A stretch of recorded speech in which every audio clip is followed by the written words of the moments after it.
장애와 비장애의 벽을 넘는 통합 교육이 제대로 이루어지려면 장애의 특성을 잘 이해하고 있는 특수교사의 역할이 중요하겠죠.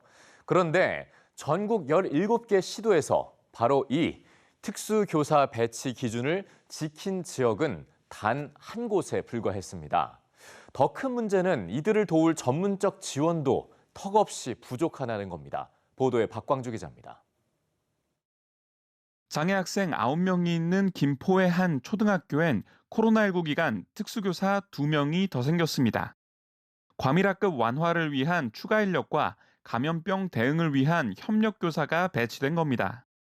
혼자 감당해야 했던 특수교육 시간을 3명의 교사가 분담하게 되자 비로소 통합학급 교사와 제대로 된 협력 수업을 진행할 수 있게 됐습니다.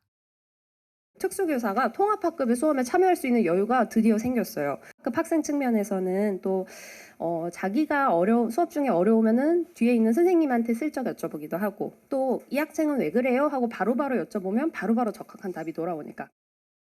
특수교사 1명이 적정 숫자의 학생을 지원하는 것만으로도 생활지도부터 학습지도까지 통합교육의 가능성은 더 커집니다.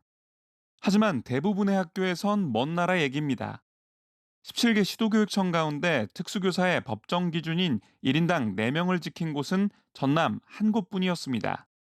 특수교사 1명이 장애 학생 5.4명을 돌보는 지역도 있었습니다. 공립학교도 특수교사 1인당 학생 수가 평균 4.2명으로 기준을 넘겼는데 사립학교는 1인당 4.5명으로 인력 부족이 더 심각했습니다. 장애 학생들의 갑작스러운 도전 행동 등 문제 상황에 대응할 매뉴얼이 없다는 것도 어려운 점입니다. 최근 교육부가 생활지도 고시를 발표했지만 장애 학생은 학급 생활 규정에서 예외로 보는 등 현실적으로 지키기 어려운 규정이 많습니다.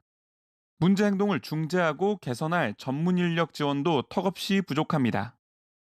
시도교육청에서 그 행동 중재 전문가 양성을 한다라고 하지만 그 수가 너무 턱없이 부족하고 한 교육청에 몇 명밖에 없고.